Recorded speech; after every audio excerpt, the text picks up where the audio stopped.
കളിക്കളത്തിലെ പരിക്കുകളെ ഇനി പേടിക്കേണ്ട.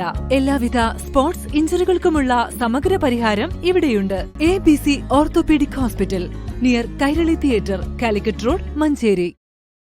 മലപ്പുറം ജില്ലയിൽ ലഹരി വിൽപ്പന നടത്തുന്ന സംഘങ്ങളിലെ പ്രധാനി പോലീസ് പിടിയിലായി. 50 ഗ്രാം MDMAയുമായി വലിയ പീടിയേക്കൽ സൈഫുദ്ദീൻ എന്ന 36-കാരനെയാണ് മലപ്പുറം പോലീസും ഡാൻസ് ഓഫ് സ്ക്വാഡും ചേർന്ന് പിടികൂടിയത്. ബംഗളൂരിൽ നിന്ന് കാർ മാർഗം കടത്തിക്കൊണ്ടുവന്ന ലഹരി മരുന്ന് വീട്ടിലിരുന്ന് ചെറിയ പാക്കറ്റുകളാക്കുന്നതിനിടയിലാണ് പ്രതി പോലീസിന്റെ വലയിലായത്. ഇതര സംസ്ഥാനങ്ങളിൽ നിന്ന് ജില്ലയിലേക്ക് വൻതോതിൽ സിന്തറ്റിക് ലഹരി മരുന്നുകൾ എത്തുന്നതായി ജില്ലാ പോലീസ് മേധാവി ചൈത്ര തെരേസ ജോൺ IPSന് രഹസ്യ വിവരം ലഭിച്ചിരുന്നു. ഇതിന്റെ അടിസ്ഥാനത്തിൽ കഴിഞ്ഞ കുറച്ചു ദിവസങ്ങളിലായി ഡാൻസ് ഓഫ് സ്ക്വാഡ് നിരീക്ഷണം ശക്തമാക്കിയിരുന്നു.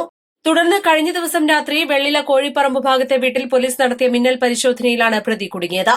പിടികൂടിയ ലഹരി മരുന്നിന് വിപണിയിൽ ലക്ഷക്കണക്കിന് രൂപ വില വരും. ബാംഗ്ലൂരിൽ നിന്ന് കാറിൽ കടത്തിക്കൊണ്ടുവന്ന MDMA ആവശ്യക്കാർക്ക് നൽകുന്നതിനായി ചെറിയ പാക്കറ്റുകളിലാക്കി മാറ്റുകയായിരുന്നു പ്രതി. മലപ്പുറം ജില്ലയ്ക്ക് പുറമെ എറണാകുളം അടക്കമുള്ള മറ്റു ജില്ലകളിലേക്കും താൻ ലഹരി എത്തിച്ചു നൽകാറുണ്ടെന്ന് പ്രതി പോലീസിനോട് സമ്മതിച്ചു.